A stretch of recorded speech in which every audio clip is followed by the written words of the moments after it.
सुमतिभिरनुमेजं शुभ्रकाजं सखाजं सुखमजमनपायं मुक्त्युपायं विमायं नृहजमहममेजं ध्येजमाम्नाजगेजं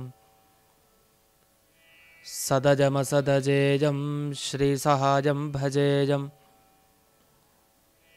अभ्रमं भङ्गरहितं अजडं विमलं सदा आनन्दतीर्थमतुलं भजे तापत्रयापहम् भवति यदनुभावात्येडमूकोऽपि वाग्मे जडमतिरपि जन्तुर्जायते प्राज्ञमौलिः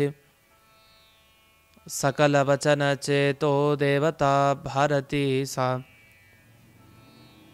मम वचसि निधत्तां सन्निधिं मानसे च मिथ्या सिद्धान्तदुर्ध्वान्तविध्वंसनविचक्षणः जयतीर्थाख्यतरनिर्भासतां नो हृदम्बरे अर्थिकल्पितकल्पोऽयं प्रत्यर्थिगजकेसरी व्यासतीर्थगुरुर्भूयादस्मदिष्टार्थसिद्धये पूज्याय राघवेन्द्राय सत्यधर्मरताय च भजतां कल्पवृक्षाय नमतां कामधेनवे तपस्वाध्याय शुश्रूषा कृष्णपूजारतं मुनिं विश्वेशमिष्टदं वन्दे परिम्राट्चक्रवर्तिनं श्रीगुरुभ्यो नमः हरिः ओम्।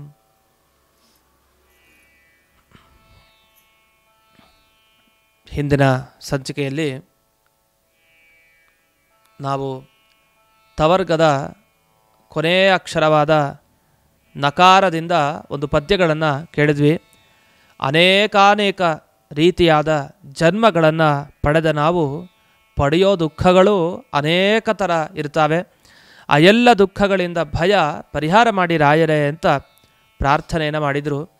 ನಿಜವಾಗಿ ಇದು ಬೇಡೋದು ತುಂಬ ಉಚಿತ.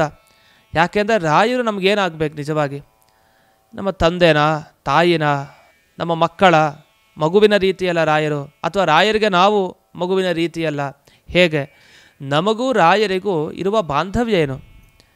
ನಮ್ಮ ಮನೆಗಳಲ್ಲಿ ನಮಗೆ ತಂದೆ ತಾಯಿ ಅಂದರೆ ನಮ್ಮ ತಂದೆ ತಾಯಿ ನಮಗೆ, ಬೇರೆಯವ್ರ ತಂದೆ ತಾಯಿ ಅವರಿಗೆ ತಂದೆ ತಾಯಿ, ನಮ್ಮ ಮಕ್ಕಳು ನಮಗೆ, ಬೇರೆಯವರ ಮಾವ ಬೇರೆಯವರ ಮಾವ. ಹೀಗೆ ಪ್ರತಿಯೊಬ್ಬ ವ್ಯಕ್ತಿಗಳು ಕೂಡ ಎಲ್ಲರಿಗೂ ಸಂಬಂಧಪಟ್ಟಿರೋರಲ್ಲ, ಅವರವರಿಗೆ ಸಂಬಂಧಪಟ್ಟವರು ಅವರವರೇ ಇರ್ತಾರೆ. ನಮಗೆ ರಾಯರು ಹೇಗಿದ್ದಾರೆ? ಯಾಕೆಂದರೆ ಎಲ್ಲ ಜನಗಳಿಗೂ ಎಲ್ಲ ತರಹದ ಆ ರೋಗ ಬಾಧೆ, ದುಃಖ ಬಾಧೆ ಎಲ್ಲವನ್ನು ಪರಿಹಾರ ಮಾಡ್ತಾ ಇದ್ದಾರೆ. ಅಂದರೆ ಎಲ್ಲರಿಗೂ ಹಾಗಾದರೆ ರಾಯರು ಏನಾಗಿದ್ದಾರೆ ಅಂತ ಒಂದು ಸಂಶಯ ಬಂದರೆ ಅದಕ್ಕೆ ಕೃಷ್ಣಾವಧೂತರು ಏನು ಉತ್ತರ ಕೊಡ್ತಾರೆ ಅನ್ನೋದನ್ನು ನಾವು ಈಗಿನ ಹೇಳುವಂತಹ 2 ಪದ್ಯಗಳಿಂದ ನಾವು ಗಮನಿಸ್ಬೋದು. ಈಗ ಪವರ್ಗದಿಂದ ಪ್ರಾರಂಭವನ್ನು ಮಾಡ್ತಾರೆ. ಮೊದಲನೇ ಪಕಾರದಿಂದ ಪಾತ ಅಂತ ಬಳಸಿದ್ದಾರೆ. ಎರಡನೇದರಿಂದ ಫಾಲಸ್ಥ ಅನ್ನೋ ಶಬ್ದವನ್ನು ಬಳಸಿ ತಾವು ಹೇಳಿದ್ದಾರೆ. ಆ 2 ಪದ್ಯಗಳನ್ನು ಈಗ ಗಾಯನದ ಮುಖಾಂತರ ನಾವೆಲ್ಲರೂ ಆ ರಸವನ್ನು ಆಸ್ವಾದಿಸೋಣ ಅಂತ ಈಗ ನಿವೇದನೆ ಮಾಡ್ತಾ ಇದ್ದೇನೆ. श्रीराघवेन्द्रार्य श्रीराघवेन्द्रार्य श्रीराघवेन्द्रार्य पाहि प्रभो श्रीराघवेन्द्रार्य श्रीराघवेन्द्रार्य श्रीराघवेन्द्रार्य पाहि प्रभो पाता त्वमेवेति माता त्वमेवेति मित्रं त्वमेवेत्यहं वेद्मि भो श्रीराघवेन्द्रार्य श्रीराघवेन्द्रार्य श्रीराघवेन्द्रार्य पाहि प्रभो फालास्तदुर्दैववर्णावलीकार्यलोपेऽपि भक्तस्य शक्तोऽसि भो श्रीराघवेन्द्रार्य श्रीराघवेन्द्रार्य श्रीराघवेन्द्रार्य पाहि प्रभो श्रीराघवेन्द्रार्य पाहि प्रभो ಪಾತ ತ್ವಮೇವೇತಿ ಮಾತಾ ತ್ವಮೇವೇತಿ. ಪಾತ ಅಂದರೆ ಕಾಪಾಡೋರು. ತಂದೆ ಅಂದರೆ ತಂದೆಯ ಸ್ಥಾನನೇ ಅಂಥದ್ದು. ನಮ್ಮ ಮನೆಗಳಲ್ಲಿ ನಾವೆಲ್ಲರೂ ಗಮನಿಸ್ಬೋದು, ತಂದೆ ನಮ್ಮನ್ನು ಕಾಪಾಡ್ತಾನೆ, ತಾಯಿ ನಮ್ಮನ್ನು ರಕ್ಷಣೆ ಮಾಡ್ತಾಳೆ, ಮಿತ್ರ ಅಂದರೆ ಸ್ನೇಹಿತ ಇವನು ಎಲ್ಲ ರೀತಿಯ ನಮ್ಮ ಕಷ್ಟಗಳಲ್ಲಿ ಸ್ಪಂದಿಸ್ತಾನೆ. ಈ ರೀತಿ ಒಬ್ಬ ತಂದೆಯಾಗಿ, ತಾಯಿಯಾಗಿ, ಮಿತ್ರನಾಗಿ ನಮಗೆ ಯಾರು ಸಿಕ್ಕಿದ್ದಾರೆ ಅಂದರೆ ಅದು ರಾಯರು ಸಿಕ್ಕಿದ್ದಾರೆ. ಅವರನ್ನು ಸ್ನೇಹಿತ ಅಂತಲೂ ನೀವು ಭಾವಿಸ್ಬೋದು. ಎಷ್ಟೋ ಜನ ಸ್ನೇಹಿತರಾಗಿ ರಾಯರನ್ನು ಕಾಡ್ತಾರೆ. ಅವ್ರಿಗೆ ಮೊದಲು ಗೊತ್ತಿರಲ್ಲ ಇವರು ದೊಡ್ಡವರು, ಗುರುಗಳು ಅಂತ ನಮ್ಮನ್ನು ಕಾಪಾಡ್ತಾರೆ, ನಮ್ಮನ್ನು ರಕ್ಷಣೆ ಮಾಡ್ತಾರೆ ಅನ್ನೋ ಏಕೈಕ ಭಾವನೆಯಿಂದ ಸ್ನೇಹಿತರ ರೀತಿಯಲ್ಲಿ ನೋಡಿ ರಾಯರೇ ನೀವು ಕಾಪಾಡಲೇಬೇಕು ಅಂತ, ನೋಡಪ್ಪ ನೀನು ಕಾಪಾಡಲೇಬೇಕು ನನ್ನನ್ನು ಅಂತನೂ ತುಂಬ ಮುಗ್ಧವಾಗಿ ಭಕ್ತರು ರಾಯರ ಬಳಿ ಪ್ರಾರ್ಥಿಸೋದಿದೆ.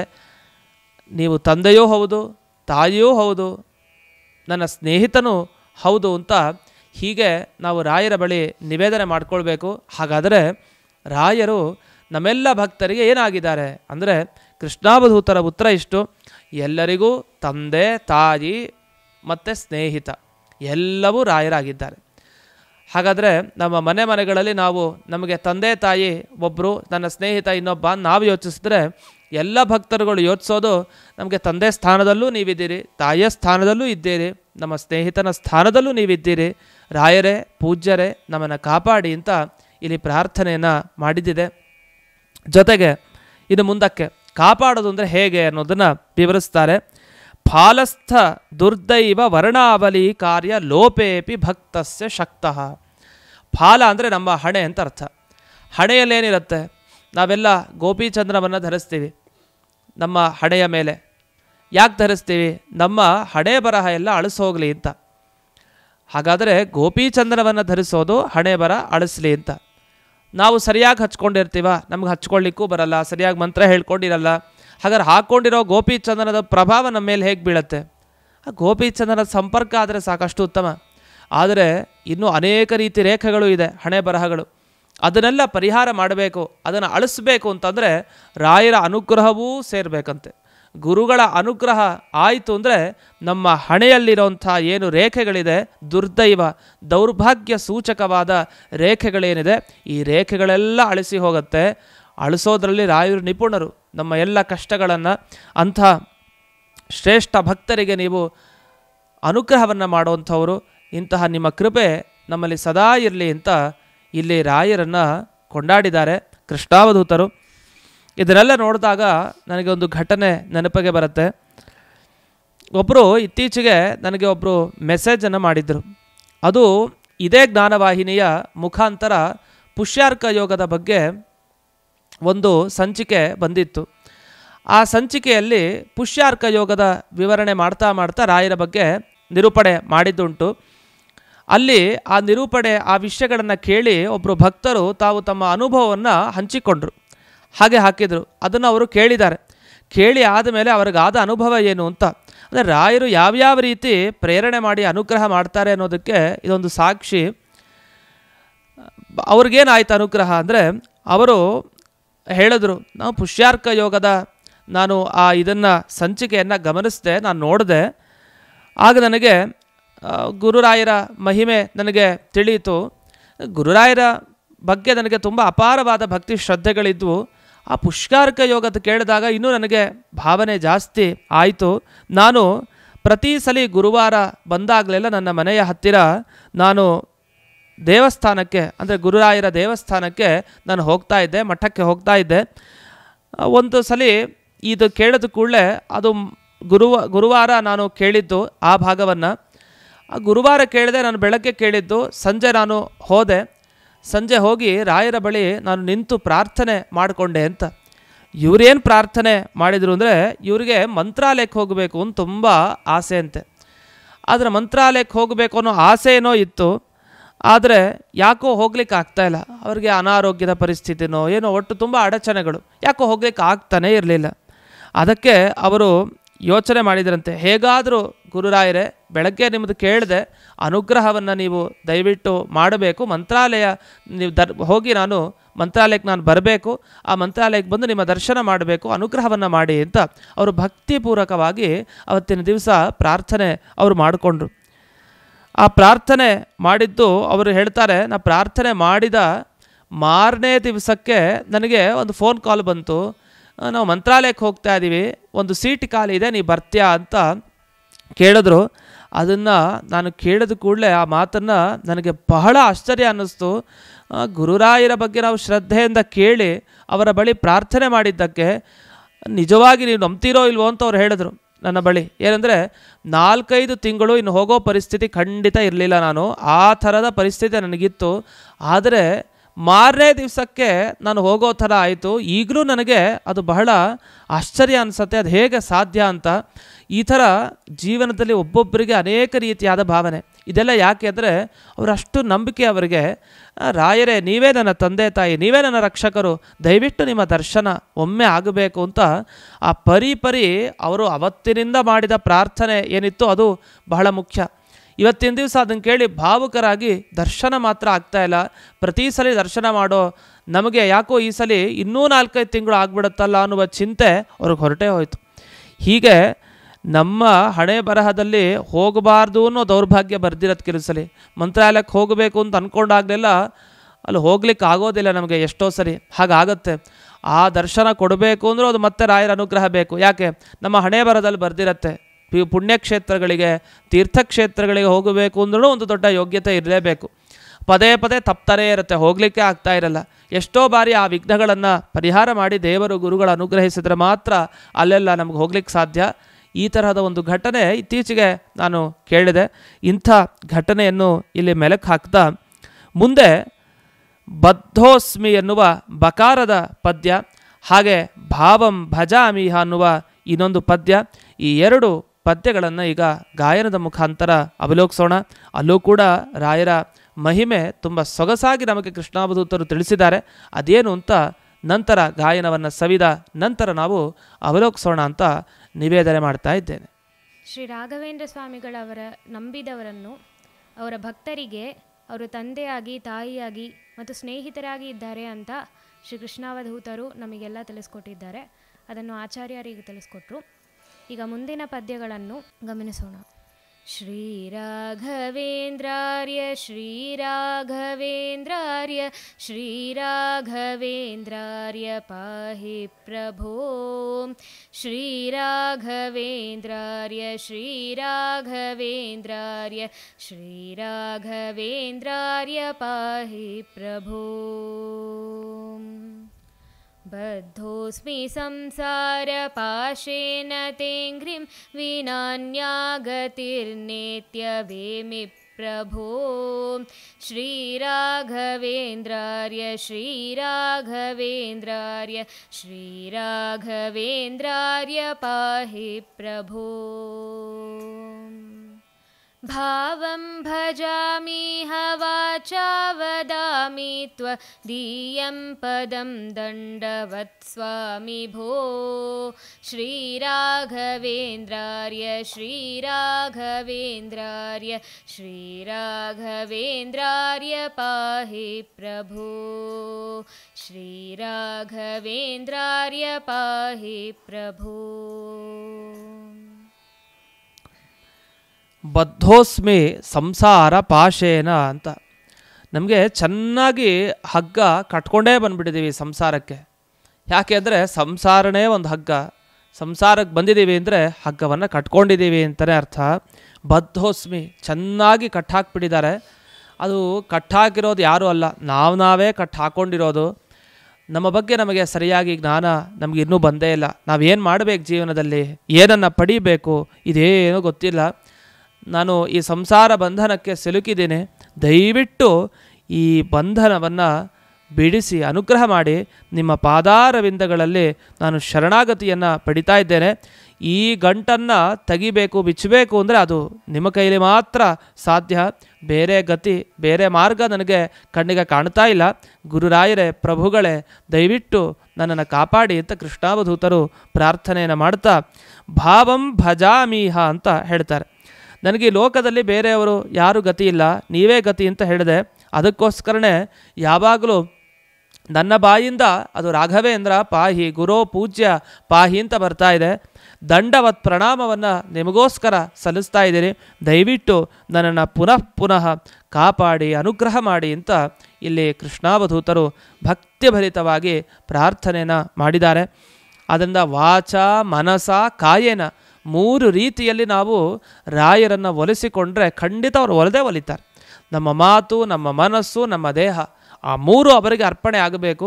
ಆಗ ರಾಯರು ನಮಗೆ ಸಂಸಾರದ ಹಗ್ಗವನ್ನೇ ನಮಗೆ ಪರಿಹಾರ ಮಾಡ್ತಾರೆ, ಅದನ್ನೇ ಬಿಚ್ಚಿ ನಮಗೆ ಅನುಗ್ರಹ ಮಾಡ್ತಾರೆ ಅಂತ ಆದರೆ ಇನ್ನು ಮಾಮೂಲಿಯಾಗಿರುವಂಥ ಕಷ್ಟ ನಮಗೆ ಪರಿಹಾರ ಆಗಲ್ವೇನೋ? ಖಂಡಿತ ಆಗೇ ಆಗತ್ತೆ ಅಂತ ನಾವು ತಿಳ್ಕೊಳ್ಬೇಕು.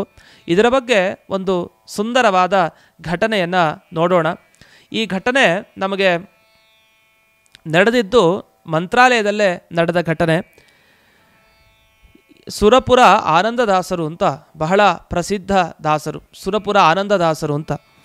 ಇವರು ಇಬ್ರಾಂಪುರ ಅಪ್ಪಾವರರು ಏನಿದ್ದಾರೆ ಅವರ ಶಿಷ್ಯರು. ಇವರು ಮಹಾಜ್ಞಾನಿಗಳು, ಸುರಪುರ ಆನಂದದಾಸರು. ಎಂಥ ಜ್ಞಾನಿಗಳು ಇವರು! ಮುಮ್ಮುಡಿ ಕೃಷ್ಣರಾಜ ಒಡೆಯರ್ ಏನಿದ್ರು ಅವರ ಆಸ್ಥಾನದಲ್ಲಿ ಇವರು ಗಾಯನ ಕೀರ್ತನೆಗಳನ್ನು ಮಾಡುವಂಥವ್ರು. ಅಂಥ ದೊಡ್ಡ ಒಂದು ವಿದ್ವತ್ತೆಯನ್ನು ಪಡೆದು ಒಳ್ಳೆಯ ಜ್ಞಾನವನ್ನು ಸಂಪಾದನೆ ಮಾಡಿದವರು. ಬಹಳ ಶ್ರದ್ಧೆ ಅವರಿಗೆ ಆ ಸಂಗೀತದಲ್ಲಿ. ರುದ್ರವೀಣೆಯನ್ನು ಅವರು ಬಾರಿಸ್ತಾ ಇದ್ದರು. ಅಂಥ ಒಂದು ದಿವ್ಯವಾದ ಪಾಂಡಿತ್ಯ ನಮ್ಮ ಸುರಪುರ ಆನಂದದಾಸರಿಗೆ. ಇವರೊಮ್ಮೆ ನಾವೆಲ್ಲ ಅಂದ್ಕೊಳ್ಳುವಂತೆ ನಾವೆಲ್ಲ ಮಂತ್ರಾಲಯ ಕ್ಷೇತ್ರಕ್ಕೆ ರಾಯರ ದರ್ಶನಕ್ಕೆ ಅಂತ ಹೋಗ್ತೇವೆ. ನಾವು ಬಯಸೋದು ತುಂಬ ದಿವಸದಿಂದ ಬಯಸ್ತಾ ಇರ್ತೀವಿ. ನಾವು ಮಂತ್ರಾಲಯ ಕ್ಷೇತ್ರಕ್ಕೆ ಹೋಗಿ ರಾಯರನ್ನು ಕಾಣಬೇಕು, ಅದು ಆರಾಧನಾ ದಿವಸನೇ ನಾವು ರಾಯರ ದರ್ಶನ ಮಾಡಬೇಕು ಅಂತ ನಮ್ಮ ಅಪೇಕ್ಷೆ. ಇವರಿಗೂ ಹಾಗೆ ಅಪೇಕ್ಷೆ ಬಹಳ ಇತ್ತು.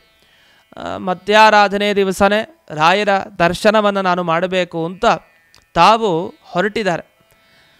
ಹೊರಟಾಗ ಆ ಹೊರಡೋ ಸಂದರ್ಭದಲ್ಲಿ ಅವರು ಅಂದ್ಕೊಂಡ್ರು, ಈ ಸಲ ನನಗೆ ರಾಯರ ದರ್ಶನ ಮಧ್ಯಾರಾಧನೆ ದಿವಸ ಆಗಲೇಬೇಕು, ರಾಯರೇ ದಯವಿಟ್ಟು ಅನುಗ್ರಹ ಮಾಡಿ ಅಂತ.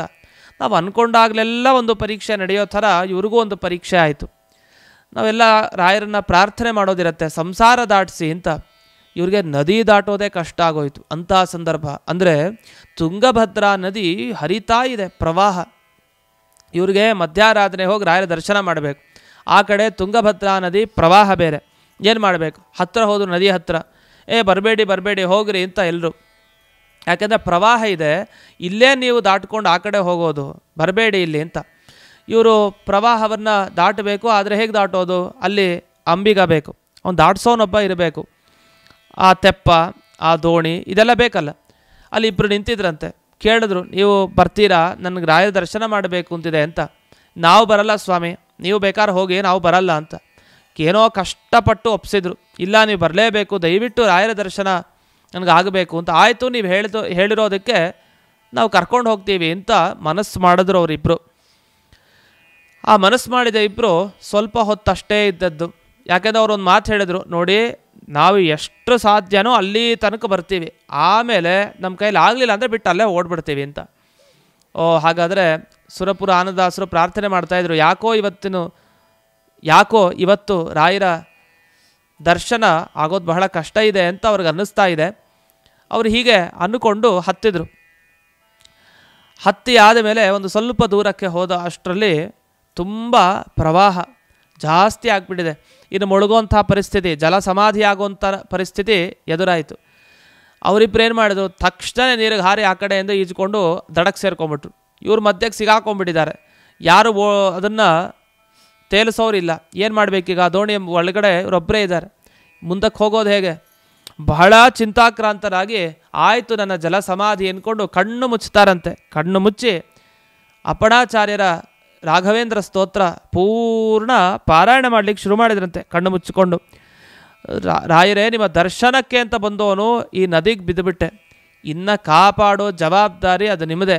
ಮುಗೀತು ನನ್ನ ಕತೆ.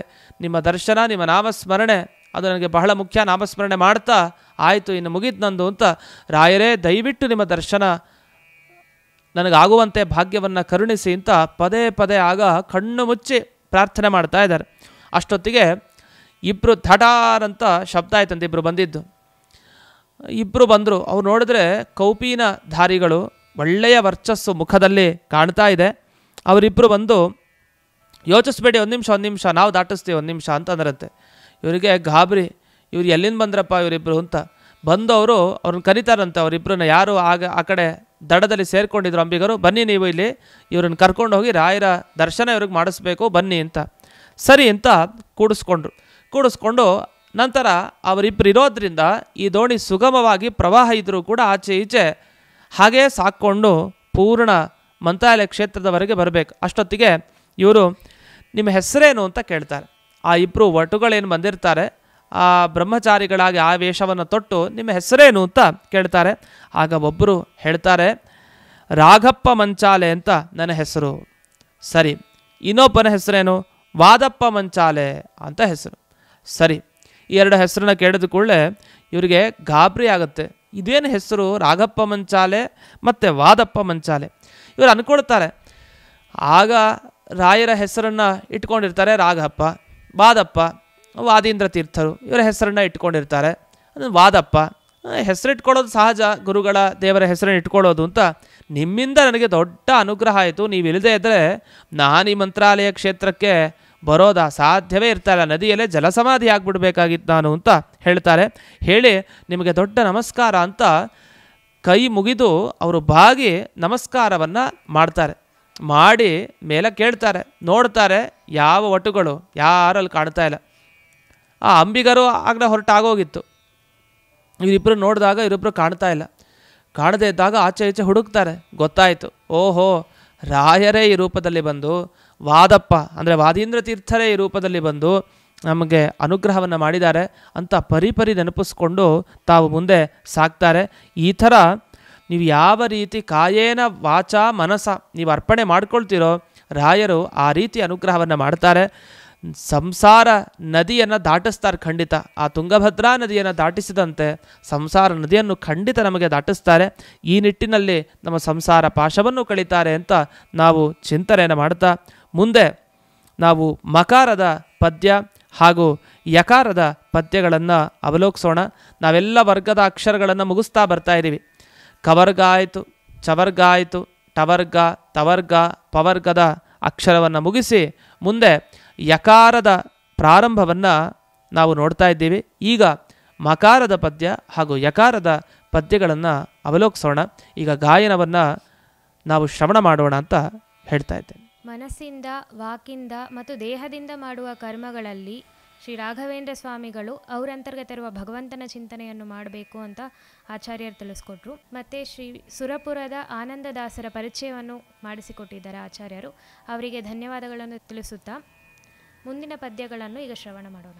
ಶ್ರೀರಾಘವೇಂದ್ರಾರ್ಯ ಶ್ರೀರಾಘವೇಂದ್ರಾರ್ಯ ಶ್ರೀರಾಘವೇಂದ್ರಾರ್ಯ ಪಾಹಿ ಪ್ರಭೋ ಶ್ರೀರಾಘವೇಂದ್ರಾರ್ಯ ಶ್ರೀರಾಘವೇಂದ್ರಾರ್ಯ ಶ್ರೀರಾಘವೇಂದ್ರಾರ್ಯ ಪಾಹಿ ಪ್ರಭೋ ಮಾನ್ಯೇಷು ಮಾನ್ಯೋಸಿ ಮತ್ಯಾ ಚ ಧೃತ್ಯಾ ಚ ಮಾಮದ್ಯ ಮಾನ್ಯಂ ಕುರುದ್ರಾಗ್ವಿಭೋ ಶ್ರೀರಾಘವೇಂದ್ರಾರ್ಯ ಶ್ರೀರಾಘವೇಂದ್ರಾರ್ಯ ಶ್ರೀರಾಘವೇಂದ್ರಾರ್ಯ ಪಾಹಿ ಪ್ರಭೋ ಯಂ ಕಾಮಮಾಕಾಮಯೇತಂ ನ ಚಾಪಂ ತತಸ್ತ್ವಂ ಶರಣ್ಯೋ ಭವತ್ಯೇಮಿ ಭೋ ಶ್ರೀರಾಘವೇಂದ್ರಾರ್ಯ ಶ್ರೀರಾಘವೇಂದ್ರಾರ್ಯ ಶ್ರೀರಾಘವೇಂದ್ರಾರ್ಯ ಪಾಹಿ ಪ್ರಭೋ.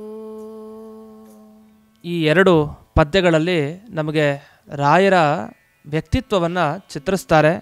ರಾಯರು ಎಂಥವರು ಅಂದರೆ ಮಾನ್ಯೇಷು ಮಾನ್ಯೋಸಿ, ನೀವು ಯಾರನ್ನು ಪೂಜೆ ಮಾಡ್ತೀರೋ ಅವರಲ್ಲಿ ಅಗ್ರಗಣ್ಯರು ರಾಯರು. ಮಾನ್ಯರಲ್ಲಿ ಮಾನ್ಯರು ನಮ್ಮ ರಾಯರು ಮಾನ್ಯರು ಆಗಿದ್ದಾರೆ. ಮತ್ಯಾಚ ಧೃತ್ಯಾಚ, ಅವರ ಬುದ್ಧಿ ಏಕಪ್ರಕಾರ. ನಮ್ಮ ಬುದ್ಧಿ ಹಾಗಿರಲ್ಲ, ಮನಸ್ಸೊಂದು ಕಡೆ, ಮಾತೊಂದು ಕಡೆ, ದೇಹ ಒಂದು ಕಡೆ, ಎಲ್ಲೆಲ್ಲೋ ಇರುತ್ತೆ. ಆದರೆ ರಾಯರ ಮಾತು ಅದೇನಿದೆ, ಮನಸ್ಸು ಮಾತು ಕಾಯಿಕ ಎಲ್ಲ ಒಂದೇ ವಿಷಯದಲ್ಲಿ. ವಚಸ್ಸೇಕಂ ಮನಸ್ಸೇಕಂ ಕರ್ಮಣ್ಯೇಕಂ ಮಹಾತ್ಮನಾಂ, ವಚಸಿ ಏಕಂ ಮನಸ್ಸಿ ಏಕಂ ಕರ್ಮಣಿ ಏಕಂ, ಎಲ್ಲವೂ ಒಂದೇ. ಆದರೆ ನಮ್ದು ಹಾಗಲ್ಲ, ವಚಸಿ ಏಕಂ ಮನಸ್ಸಿ ಏಕಂ ಕರ್ಮಣಿ ಏಕಂ. ಮಾತು, ಮನಸ್ಸು ಮತ್ತು ದೇಹ ಎಲ್ಲ ಬೇರೆ ಬೇರೆ ಕಡೆ ಇರುತ್ತೆ. ಆದರೆ ಇವ್ರದ್ದು ಹಾಗಲ್ಲ. ಧೃತ್ಯಾಚ ಅಷ್ಟೇ ಅಲ್ಲ, ಬುದ್ಧಿ ಹೀಗಾದರೆ ಅವರ ಇಂದ್ರಿಯಗಳು ಹಾಗೆ ಒಳ್ಳೆಯ ಇಂದ್ರಿಯ ನಿಗ್ರಹ.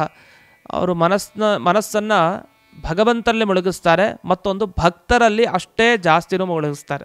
ಯಾಕೆ ಭಕ್ತರಲ್ಲಿ ಮುಳುಗಿಸ್ತೇ ಇದ್ದರೆ ನಮಗೆ ಅನುಗ್ರಹ ಮಾಡಲಿಕ್ಕೆ ಸಾಧ್ಯ ಇಲ್ಲ, ಬಹಳ ಕಷ್ಟ.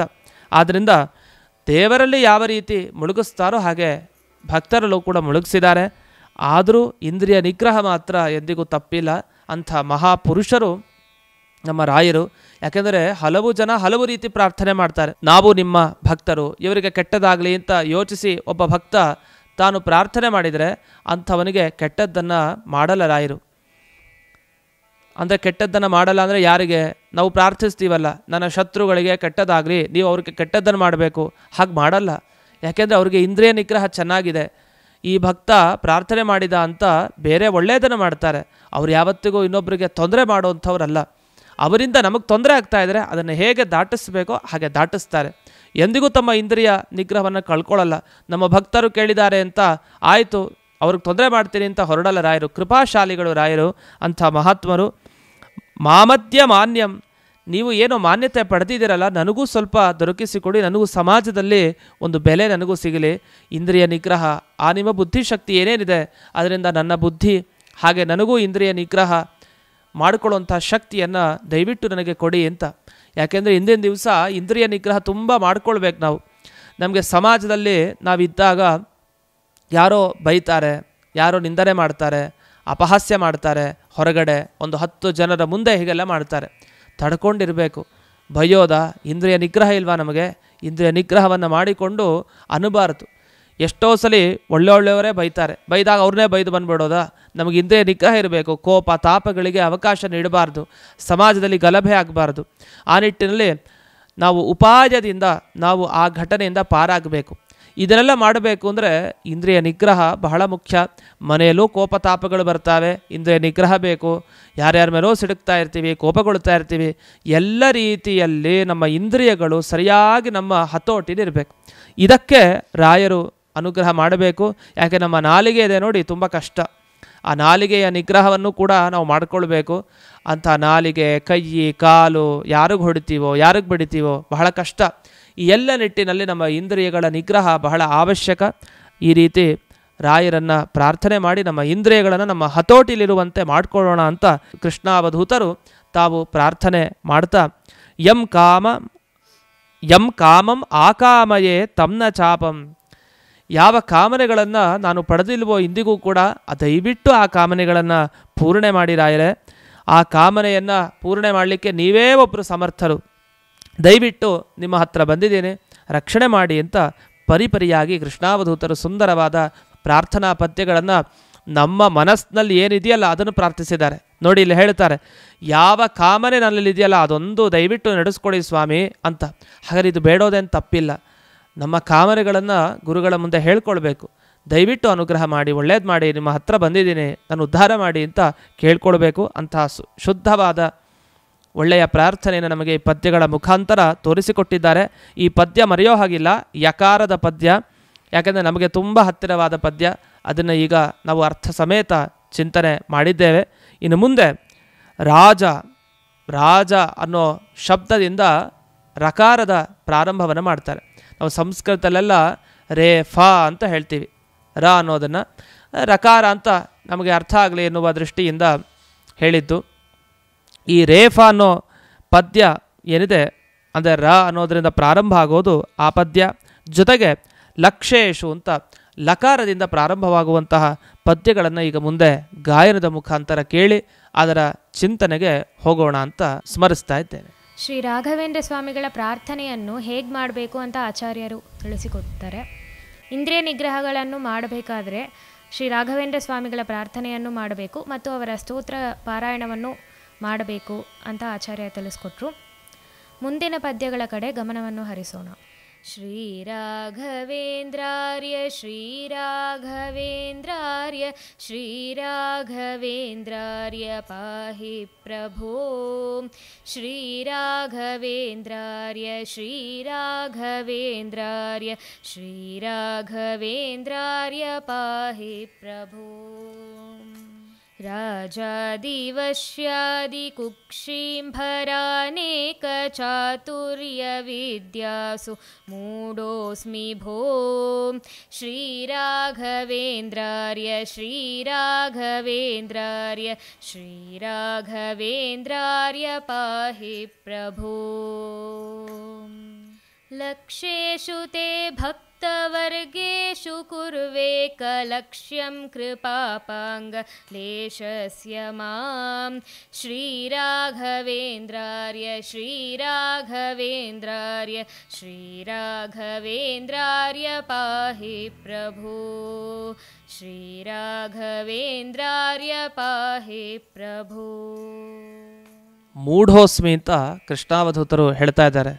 ಅವರೇ ಮೂಢರು ಅಂತ ಹೇಳಬೇಕು ಅಂದರೆ ನಾವಿನ್ನೆಂಥ ಮೂಢರಾಗಿದ್ದೀವಿ. ಕೃಷ್ಣಾವಧೂತರಂತಹ ಮಹಾನುಭಾವರಿಗೆ ಪದೇ ಪದೇ ರಾಯರು ದರ್ಶನ ಕೊಡ್ತಾಯಿದ್ರು, ಅಪ್ಪಣಾಚಾರ್ಯರು ದರ್ಶನ ಕೊಡ್ತಾಯಿದ್ರು. ಹಾಗಾಗಿ ಅವರು ಇಷ್ಟು ದೊಡ್ಡ ಗ್ರಂಥವನ್ನು ಬರೆದಿದ್ದಾರೆ. ರಾಘವೇಂದ್ರ ತಂತ್ರ ಅನ್ನುವ ಗ್ರಂಥ, ಅದರಲ್ಲಿ ಒಂದು ಭಾಗ ಮಾತ್ರ ನಾವು ಶ್ರೀ ರಾಘವೇಂದ್ರಾರ್ಯ ಪಾಹಿ ಪ್ರಭೋ ಅನ್ನೋದನ್ನು ಅನೇಕ ದಿವಸಗಳಿಂದ ನಾವು ನೋಡ್ತಾ ಇದ್ದೀವಿ. ಹಾಗಾದರೆ ಮೂಢತೆ ಅನ್ನೋದು ಇವರಲ್ಲಿ ಇದೆ ಅಂತ ಅವ್ರು ಯಾಕೆ ಹೇಳ್ತಾ ಇದ್ದಾರೆ ಅಂದರೆ, ಅವರ ಅಭಿಪ್ರಾಯ ಹೀಗೆ: ರಾಜಾದಿ ವಶ್ಯಾದಿ ಕುಕ್ಷಿಂಭರ ಅನೇಕ ಚಾತುರ್ಯ ವಿದ್ಯಾಸು ಮೂಢ.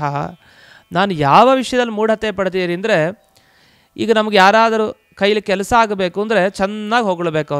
ಅವರನ್ನು ಚೆನ್ನಾಗಿ ಹೊಗಳಿದ್ರೆ ಮಾತ್ರ ಅವರು ನಮಗೆ ಕೆಲಸವನ್ನು ಮಾಡಿಕೊಡ್ತಾರೆ. ಬೈದರೆ ಯಾರು ಮಾಡಿಕೊಡ್ತಾರಾ? ಇಲ್ಲ. ಹಾಗಂತ ಹೊಗಳದಾಗಲೆಲ್ಲ ಮಾಡಿಕೊಡ್ಬೇಕು ಅಂತಲೂ ಇಲ್ಲ. ಇನ್ನು ದೊಡ್ಡ ದೊಡ್ಡವ್ರ ಕೈಲಿ ಕೆಲಸ ಗಿಟ್ಟಿಸ್ಕೊಳ್ಬೇಕು, ರಾಜನ ಬಳಿ ಹೋಗಬೇಕು. ರಾಜನ ಬಳಿ ಹೋಗಿ ಅವರಿಂದ ನಮಗೇನಾಗಬೇಕು ಅದನ್ನು ಪಡಿಬೇಕು ಅಂದರೆ ಅದಕ್ಕೊಂದು ಚತುರತೆ ಬೇಕು, ಬುದ್ಧಿ ಚಾತುರ್ಯ ಬೇಕು. ಯಾವ ರೀತಿ ಮಾತನಾಡಿದರೆ, ಯಾವ ರೀತಿ ಹೇಳಿದರೆ ಆ ರಾಜ ಕೇಳಬಹುದು, ಆ ರಾಜವಿದ್ಯೆ ಅದು ಬಹಳ ಕಷ್ಟ. ರಾಜ ವಶ್ಯನಾಗಬೇಕು, ನಮ್ಮ ವಶಕ್ಕೆ ಬರಬೇಕು. ಯಾರ್ಯಾರ ಹತ್ತಿರ ಯಾವ ಯಾವ ಮಾತುಗಳನ್ನು ಆಡಿದರೆ ಅವರು ನಮ್ಮ ಸಮೀಪಕ್ಕೆ ಬರ್ತಾರೆ ಎನ್ನುವ ಎಚ್ಚರದಿಂದ ಅವರವರ ಬಳಿ ಮಾತನಾಡಬೇಕು. ಇಂಥ ಕುಕ್ಷಿಂಭರ ಇದೆಲ್ಲ ಯಾಕೆ? ಹೊಟ್ಟೆ ತುಂಬಿಸ್ಕೊಳ್ಳಿಕ್ಕೋಸ್ಕರ ಅಷ್ಟೆ. ಅಂದರೆ ಉದ್ಯೋಗ ಮಾಡಬೇಕು ಅಂದರೆ, ಹೊಟ್ಟೆ ತುಂಬಿಸ್ಕೊಳ್ಬೇಕು ಅಂದರೆ ಚೆನ್ನಾಗಿ ಮಾತನಾಡಲೇಬೇಕು. ಇಲ್ಲ ಅಂದರೆ ಸಾಧ್ಯನಾ? ಹೊಟ್ಟೆ ತುಂಬತ್ತಾ? ಹೊಟ್ಟೆ ತುಂಬೋದಿಲ್ಲ. ಆದ್ದರಿಂದ ಇಂಥ ವಿದ್ಯೆಗಳಲ್ಲಿ ನಾನು ಮೂಢತನವನ್ನು ಪಡೆದಿದ್ದೇನೆ, ದಯವಿಟ್ಟು ಇದನ್ನೆಲ್ಲ ಹೇಳಿಕೊಟ್ಟು ಉದ್ಧಾರ ಮಾಡಿ ಅಂತ. ನಮಗನ್ಸತ್ತೆ, ಇದೇನು ಕೃಷ್ಣಾವಧೂತರು ಹೀಗೆ ಕೇಳಿದ್ರು? ಹೊಟ್ಟೆ ತುಂಬಿಸ್ಕೊಳ್ಳಿಕ್ಕೋಸ್ಕರ ರಾಯರ ಬಳಿ ಹೋಗಿ ಒಂದು ಪ್ರಾರ್ಥನೆ ಮಾಡೋದಾ ಇಂಥ ಮಹನೀಯರು ಅಂದರೆ, ಅದು ಈ ಅಭಿಪ್ರಾಯದಲ್ಲ. ಅವರಿಗೆ ರಾಯರು ಒಲಿದಾಗಿದೆ ಅಂದಮೇಲೆ ಇದನ್ನೆಲ್ಲ ಪ್ರಾರ್ಥನೆ ಮಾಡಿದ್ದು ಯಾಕೆ ಅಂದರೆ, ಒಂದು ರೀತಿ ಅವರ ಜೀವನದಲ್ಲಿ ಕಷ್ಟ ಆಗಿದ್ದು ನಿಜ. ಅವರು ತಮ್ಮ ಹೊಟ್ಟೆಯನ್ನು ತುಂಬಿಸ್ಕೊಳ್ಳಿಕ್ಕೂ ತುಂಬ ಕಷ್ಟಪಟ್ಟರು. ತುಂಬ ಎಲ್ಲ ಬಂಧುಗಳು ಅವರನ್ನು ಬಿಟ್ಟುಬಿಟ್ರು ಒಂದು ಹಂತದಲ್ಲಿ, ಅದು ನಿಜ. ಆದರೆ ಈಗ ಅವರಿಗೆ ಆ ಮೂಢತನ ಇಲ್ಲ, ಅದನ್ನು ಕೇಳಲಿಕ್ಕೆ ಅವರು ಹೊರಟಿಲ್ಲ. ಇಷ್ಟು ಸುಂದರವಾದ ಪದ್ಯಗಳನ್ನು ರಚನೆ ಮಾಡಿ ಇಂಥ ಪ್ರಾರ್ಥನೆಯನ್ನು ಮಾಡ್ತಾರಾ? ಆದರೆ ಈ ಪ್ರಾರ್ಥನೆ ಉದ್ದೇಶ ಏನು ಅಂತ ನಾವು ಅರಿತುಕೊಳ್ಬೇಕು. ಏನು ಉದ್ದೇಶ ಅಂದರೆ, ರಾಜ ಅಂದರೆ ನಮ್ಮ ಇಡೀ ಲೋಕದ ರಾಜ, ತ್ರಿಭುವನ ಈಶ್ವರ ಅಂದರೆ ಕೃಷ್ಣ. ಆ ಕೃಷ್ಣನನ್ನು ವಶ ಮಾಡ್ಕೊಳ್ಳೋದು ಹೇಗೆ? ಆ ಕೃಷ್ಣನನ್ನು ವಶ ಮಾಡಿಕೊಂಡ್ರೆ ನಾನು ನನ್ನ ಹೊಟ್ಟೆಯನ್ನು ತುಂಬಿಸ್ಕೊಳ್ಬಹುದು ಅಂತ. ಏನು ಹೊಟ್ಟೆ ತುಂಬಿಸ್ಕೊಳ್ಳೋದು ಹೊಟ್ಟೆಯಲ್ಲಿ ಅಂದರೆ, ನಮ್ಮ ಹೊಟ್ಟೆಯಲ್ಲಿ ಎಲ್ಲ ತುಂಬಿಸ್ಕೊಂಡಿರ್ಬೇಕಂತೆ. ಯಾವ್ದು ತುಂಬಿಸ್ಕೊಂಡಿರಬೇಕು? ಆ ಭಗವಂತ ನಮ್ಮ ಮನಸ್ಸಿಗೆ ಬರಬೇಕು ಅಂದರೆ ಏನು ಮಾಡಬೇಕು? ಆ ರೀತಿ ಹೊಟ್ಟೆಯನ್ನು ತುಂಬಿಸ್ಕೊಳ್ಬೇಕು. ಯಾವುದು ನಾವೆಲ್ಲ ಸಕಲ ಸದ್ಗುಣಗಳನ್ನು ತುಂಬಿಸ್ಕೊಳ್ಬೇಕು. ನಾವು ತುಂಬಿಸ್ಕೊಂಡ್ರೆ ಭಗವಂತ ಅದನ್ನು ನೋಡಿ ಓಡಿ ಬರ್ತಾನೆ. ನನಗಲ್ಲಿ ಸಿಗತ್ತೆ, ಇವ್ರ ಹತ್ರ ಇದೆ ಒಳಗಡೆ, ಅದೆಲ್ಲ ನಾನು ತೊಗೊಳ್ಬೇಕು ಅಂತ ಭಗವಂತ ನಮ್ಮ ಮನಸ್ಸಿನ ಬಳಿ ಓಡಿ ಬರ್ತಾನೆ. ಹಾಗಾದರೆ ಹೊಟ್ಟೆ ತುಂಬಿಸ್ಕೊಳ್ಳೋದು ಅನ್ನೋದರ ತಾತ್ಪರ್ಯ ಸಕಲ ಸದ್ಗುಣಗಳನ್ನು ತುಂಬಿಸ್ಕೊಳ್ಳೋದು. ಇದನ್ನು ತುಂಬಿಸ್ಕೊಳ್ಳಿಕ್ಕೆ ನಮಗೆ ರಾಜ ವಶನಾಗಬೇಕು. ಆ ರಾಜ ವಶ ಆಗೋದು ಯಾವಾಗ? ಅದು ರಾಯರ ಮುಖಾಂತರ ನಮಗೆ ವಿದ್ಯಾ ಉಪದೇಶ ನೀಡಿದಾಗ ಆ ವಿದ್ಯೆಯಿಂದ ನಾವು ಆ ರಾಜನನ್ನು ವಶಪಡಿಸ್ಕೊಳ್ಬೇಕು. ಯಾವಾಗ ರಾಜನನ್ನು ವಶಪಡಿಸ್ಕೊಳ್ತೀವೋ ಆಗ ಕುಕ್ಷಿಂಭರ ನಮ್ಮ ಹೊಟ್ಟೆ ತುಂಬತ್ತೆ. ಹೊಟ್ಟೆ ತುಂಬೋದರಿಂದ ನಮಗೆ ನೆಮ್ಮದಿಯಾಗಿ ಸಾಧನ ನಡೆಯುತ್ತೆ. ಮುಂದೆ ಒಳ್ಳೆಯ ಮಾರ್ಗದಲ್ಲಿ ಸಾಗಿ ನಾವು ಉತ್ತಮ ಫಲವನ್ನು ಪಡಿತೀವಿ ಅಂತ. ಇದು ಒಂದು ರೀತಿ ಹೇಗಾಯಿತು ಅಂದರೆ, ಆ ರಾಜ ಬರೋವರೆಗೂ ನಮ್ಮ ಹೊಟ್ಟೆ ತುಂಬಲ್ಲ, ನಮ್ಮ ಹೊಟ್ಟೆ ತುಂಬಿಸ್ಕೊಳ್ಳೋವರೆಗೂ ಆ ರಾಜ ಬರೋದಿಲ್ಲ ಅಂತ ಆಯ್ತಲ್ವಾ. ಅಂದರೆ ಅದು ಹಾಗಲ್ಲ. ಇದು ಹೇಗೆ ಅಂದರೆ, ಗುರುರಾಜರನ್ನು ನಾವು ಮನಸ್ಸಿನಲ್ಲಿ ತುಂಬಿಸ್ಕೊಂಡ್ರೆ ಆ ರಾಜ ಬರ್ತಾನೆ. ಗುರುರಾಜರನ್ನು ಅಂದರೆ ರಾಯರನ್ನು ನಾವು ಹೊಟ್ಟೆ ಒಳಗಡೆ ತುಂಬಿಸ್ಕೊಂಡ್ರೆ ಅಂದರೆ ನಾವು ಪೂರ್ಣ ನಮ್ಮ ದೇಹದಲ್ಲಿ ತುಂಬಿಸ್ಕೊಳ್ಳೋದು ಅಂತ. ಈ ಹೊಟ್ಟೆಯ ಭಾಗಕ್ಕೆ ಯಾಕೆ ಬರ್ತಾರೆ ಅಂದರೆ, ಹೊಟ್ಟೆ ತುಂಬ ನಾವು ತಿಂತೀವಿ, ತಿಂದಾಗ ಅಜೀರ್ಣ ಆಗುತ್ತೆ. ಆದರೆ ಅಜೀರ್ಣತೆ ಈ ರೀತಿ ವಿಷಯದಲ್ಲಿ ಆಗಲ್ಲ. ನಾವು ಪೂರ್ಣ ನಮ್ಮ ದೇಹವಿಡೀ ತುಂಬಿಸ್ಕೊಳ್ಬೇಕು ಅನ್ನೋ ತಾತ್ಪರ್ಯದಲ್ಲಿ ನೀವು ಹೊಟ್ಟೆ ತುಂಬಿಸ್ಕೊಳ್ತೀರಲ್ಲ, ಹಾಗೆ ಗುರುರಾಯರನ್ನು ಪೂರ್ಣ ತುಂಬಿಸ್ಕೊಡಿ. ಆ ಗುರುರಾಜರನ್ನು ತುಂಬಿಸ್ಕೊಂಡಾಗ ನಿಜವಾದ ರಾಜ ಏನಿದಾನಲ್ಲ ಆ ಕೃಷ್ಣ, ಅವನು ಬರ್ತಾನೆ. ಅವನು ವಶನ ಆದರೆ ನಿಮಗೇನು ಕಷ್ಟ, ಎಲ್ಲ ಮೂಢತನವೂ ಹೋಗುತ್ತೆ, ಎಲ್ಲವೂ ಸರಿ ಹೋಗುತ್ತೆ ಎನ್ನುವ ದೃಷ್ಟಿಯಲ್ಲಿ ಈ ಪ್ರಾರ್ಥನೆ ಬಂದಿದೆ. ಈ ಕುಕ್ಷಿಂಬರ ಅನ್ನೋದರಿಂದ ರಾಯರು ತಾವು ನಡೆಸಿದ ಒಂದು ಮಹಿಮೆ ನೆನಪಾಗತ್ತೆ. ಒಬ್ಬ ಭಕ್ತನಿಗೆ ತುಂಬ ಹೊಟ್ಟೆ ಶೂಲ ಆಗೋಯ್ತು, ತುಂಬ ಉದರ ಬಾಧೆ, ಹೊಟ್ಟೆ ನೋವು ಅಂದರೆ ಅಷ್ಟು ನೋವು. ತಾನು ಸೀದಾ ಎಲ್ಲೂ ಪರಿಹಾರ ಸಿಗಲಿಲ್ಲ, ಮಂತ್ರಾಲಯ ಕ್ಷೇತ್ರಕ್ಕೆ ಬಂದಿದ್ದಾನೆ. ಮಂತ್ರಾಲಯಕ್ಕೆ ಬಂದು ಹೊಟ್ಟೆ ಶೂಲ ಆ ನೋವೇನಿದೆಯಲ್ಲ ಅದರ ಪರಿಹಾರ ಆಗಲಿಕ್ಕೋಸ್ಕರ ಅನೇಕ ಸೇವೆ ಮಾಡ್ದ. ಆ ಸೇವೆ ಮಾಡೋದ್ರಲ್ಲಿ ಅವನು ಮಾಡಿದ ಸೇವೆ ಒಂದು ಪಾದೋದಕ ಸೇವನೆ. ಅಲ್ಲಿ ಅರ್ಚಕರು ಕೊಡುವಂಥ ಪಾದೋದಕವನ್ನು ಪ್ರತಿ ದಿವಸ ಅವನು ಸೇವನೆ ಮಾಡ್ತಾ ಇದ್ದ. ಅದು ಮಾಡ್ತಾ ಮಾಡ್ತಾ ಅವರಿಗೆ ಕ್ರಮವಾಗಿ ಹೊಟ್ಟೆ ಶೂಲ ನಿಧಾನಕ್ಕೆ ಪರಿಹಾರ ಆಯಿತು. ಆವಾಗ ಅವನಿಗೊಂದು ಸೂಚನೆ ಬಂತಂತೆ, ಹೊಟ್ಟೆ ಶೂಲ ಪರಿಹಾರ ಆಯಿತು, ಇನ್ನು ಮುಂದೆ ಹೊಟ್ಟೆ ಶೂಲ ಬರಬಾರ್ದಲ್ಲ, ದಿವಸ ಅರ್ಚನೆ ಮಾಡು ಅಂತ. ಹೇಗೆ ಅದಕ್ಕೊಂದು ಬೆಳ್ಳಿಯ ವೃಂದಾವನವನ್ನು ತಾನು ನಿರ್ಮಾಣ ಮಾಡಿಸಿ ತಾನೇ ತನ್ನ ಮನೆಗೆ ಹೋಗಿ ಅದನ್ನು ಇಟ್ಟುಕೊಂಡು ದಿವಸ ಗುರುರಾಯರ ಸ್ತೋತ್ರವನ್ನು ಮಾಡ್ತಾ ಇದ್ದ. ಇದೆಲ್ಲ ಏನಂದರೆ ಮುಂದೆ ಅವನಿಗೆ ಹೊಟ್ಟೆ ಶೂಲ ಬರದೇ ಇರುವಂತೆ ಗುರುರಾಯರ ಅನುಗ್ರಹ ಮಾಡಿತ್ತು. ಅವನ ಕರ್ಮ ಆಗಿದೆ, ಸುಲಭವಾಗಿ ಪರಿಹಾರ ಆಗೋದಿಲ್ಲ, ಕರ್ಮಗಳ ಫಲ ಅದು ಅನುಭವಿಸಬೇಕಾಗಿತ್ತು. ಸದ್ಯಕ್ಕೆ ಪರಿಹಾರ ಆಗಿದೆ ನಿನಗೆ, ದಿವಸ ನನ್ನ ಭಜನೆ ಮಾಡು, ದಿವಸ ನಾನು ದೇವರ ಮುಖಾಂತರ ಅದು ಹೋಗಿಸುವಂತೆ ಮಾಡ್ತೇನೆ ಅಂತ ರಾಯರು ಆಶ್ವಾಸನೆ ಕೊಟ್ಟು ಆ ಭಕ್ತರನ್ನು ಕಾಪಾಡಿದ್ದುಂಟು. ಹೀಗೆ ಹೊಟ್ಟೆ ಶೂಲ ನಮಗೆ ಅನೇಕ ಜನರಿಗೆ ಪರಿಹಾರ ಆಗಿದ್ದನ್ನು ನೆನಪಿಸ್ಕೊಳ್ಬೋದು. ಅಂಥ ಅತ್ಯುತ್ತಮರಾದ ಕೃಷ್ಣನ ಭಕ್ತರಾದ ರಾಯರನ್ನು ನೆನಪಿಸ್ಕೊಳ್ತಾ ಶ್ರೀ ರಾಘವೇಂದ್ರಾರ್ಯ ಪಾಹಿ ಪ್ರಭೋ. ಯಾಕೆಂದರೆ ಲಕ್ಷೇಶು ತೇ ಭಕ್ತ ವರ್ಗೇಶು, ನಿನ್ನ ಭಕ್ತರ ಗುಂಪು ಎಷ್ಟು ರಾಯರೇ? ನಿಮ್ಮ ಭಕ್ತರ ಗುಂಪು ಎಷ್ಟು ಅಂದರೆ ಅದು ಲಕ್ಷ ಸಂಖ್ಯೆಯಲ್ಲಿ ನಿಮ್ಮ ಭಕ್ತರಿದ್ದಾರೆ. ಆ ಸಂಖ್ಯೆಯ ಭಕ್ತರುಗಳಲ್ಲಿ ನನ್ನನ್ನು ಕೃಪಾಪಾಂಗ, ನಿಮ್ಮ ಕೃಪಾನೋಟದ ಒಂದು ಲೇಷ ನನ್ನ ಮೇಲೆ ಹರಿಸಿ, ಅಷ್ಟು ಸಾಕು, ಆ ಕುಡಿನೋಟ ನನ್ನ ಮೇಲೆ ಬಿದ್ದರೆ ದೊಡ್ಡ ಅನುಗ್ರಹ ರಾಯರೇ ಅಂತ ಪರಿಪರಿಯಾಗಿ ಅಷ್ಟು ದೊಡ್ಡ ಸಂಖ್ಯೆಯ ಭಕ್ತರಿರುವಂಥ ರಾಯರು ನನ್ನ ಮೇಲೆ ದೃಷ್ಟಿ ಹರಿಸಿ ಅಂತ. ಅದು ನಿಜ ತಾನೆ. ನಮಗೆ ಒಂದು 3-4 ಜನ ಇದ್ದರೆ, ಜಾಸ್ತಿ ಜನ ಶಿಷ್ಯಂದರು, ಇನ್ನೊಬ್ಬ ಶಿಷ್ಯನ ನೋಡಲಿಕ್ಕೆ ಹೋಗಲ್ಲ ನಾವು, ಯಾಕೆ ಇಷ್ಟೊಂದು ಜನ ಇದ್ದಾರೆ ಅಂತ. ಆದರೆ ಹಾಗಲ್ಲ, ರಾಯರಿಗೆ ಅಷ್ಟು ಲಕ್ಷ ಸಂಖ್ಯೆ ಭಕ್ತರಿದ್ದರೂ ತಾವು ಪ್ರತಿಯೊಬ್ಬರನ್ನು ಕೂಡ ಆ ವಿಚಾರಿಸುವಂಥ ಪರಿ ಏನಿದೆಯಲ್ಲ, ಆ ಒಳ್ಳೆಯ ಭಾವನೆ, ಅದು ಆ ಕಪಟತನ ಇಲ್ಲದೇ ಇರುವಂಥ ಅವರ ಭಾವ ಇದೆಯಲ್ಲ, ಅದು ತುಂಬ ಉತ್ತಮ. ಎಂಥವರಿಗೂ ಕೂಡ ರಾಯರು ಕೈ ಬಿಡೋದಿಲ್ಲ. ಅದನ್ನು ಇಲ್ಲಿ ಲಕ್ಷ ಭಕ್ತ ಗುಂಪಿದ್ರೂ ಕೂಡ ಅದರಲ್ಲಿ ನನ್ನ ಮೇಲೆ ದೃಷ್ಟಿಯನ್ನು ಹರಿಸಿ ಎನ್ನುವ ಮುಖಾಂತರ ಅವ್ರು ಮಾಡೇ ಮಾಡ್ತಾರೆ ಅನ್ನೋದನ್ನು ಕೃಷ್ಣಾವಧೂತರು ತೋರಿಸಿಕೊಟ್ಟಿದ್ದಾರೆ. ಇಲ್ಲಿಗೆ ನಾವು ಲಕಾರದವರೆಗೆ ಪದ್ಯಗಳನ್ನು ಶ್ರವಣ ಮಾಡಿದ್ದೇವೆ. ಇಂಥ ಅಪೂರ್ವವಾದ ಪದ್ಯಗಳನ್ನು ನಾವೆಲ್ಲ ಈ ವಾಹಿನಿಯ ಮುಖಾಂತರ ಕೇಳ್ತಾ ಇದ್ದೇವೆ. ಇದಕ್ಕೆ ಕಾರಣವಾಗಿ ಇಂದಿನ ಸಂಚಿಕೆಯ ಪ್ರಾಯೋಜಕರು ಕೂಡ ಮುಖ್ಯ. ಶ್ರೀಮತಿ ಇಂದಿರಾ ಮತ್ತು ಕುಟುಂಬ, ಮಲ್ಲೇಶ್ವರ, ಬೆಂಗಳೂರು. ಇವರು ಈ ಸಂಚಿಕೆಯ ಪ್ರಾಯೋಜಕತ್ವವನ್ನು ವಹಿಸಿದ್ದಾರೆ. ಇವರಿಗೆ ವಿಶೇಷವಾಗಿ ರಾಯರ ಕೃಪಾ ದೃಷ್ಟಿ ದೊರೆಯಲಿ, ಆ ಲಕ್ಷ ಭಕ್ತರುಗಳಲ್ಲಿ ಇವರೂ ಭಕ್ತರು, ಇವರ ಸೇವೆಯನ್ನು ಅವರು ಗಮನಿಸಿ ಹರಿಸಲಿ ಅಂತ ಈ ಸಂದರ್ಭದಲ್ಲಿ ಪ್ರಾರ್ಥನೆಯನ್ನು ಮಾಡ್ತಾ ಇಂದಿನ ಈ ಸಂಚಿಕೆಯನ್ನು ಅಸ್ಮದ್ ಗುರುವಂತರ್ಗತ ವ್ಯಾಸತೀರ್ಥ ಗುರುವಂತರ್ಗತ ಭಾರತೀರಮಣ ಮುಖ್ಯ ಪ್ರಾಣಾಂತರ್ಗತ ಶ್ರೀವನ್ಮೂಲ ಗೋಪಾಲಕೃಷ್ಣನಿಗೆ ಅರ್ಪಣೆ ಮಾಡ್ತಾ ಇದ್ದೇವೆ. ಶ್ರೀಕೃಷ್ಣಾರ್ಪಣಮಸ್ತು.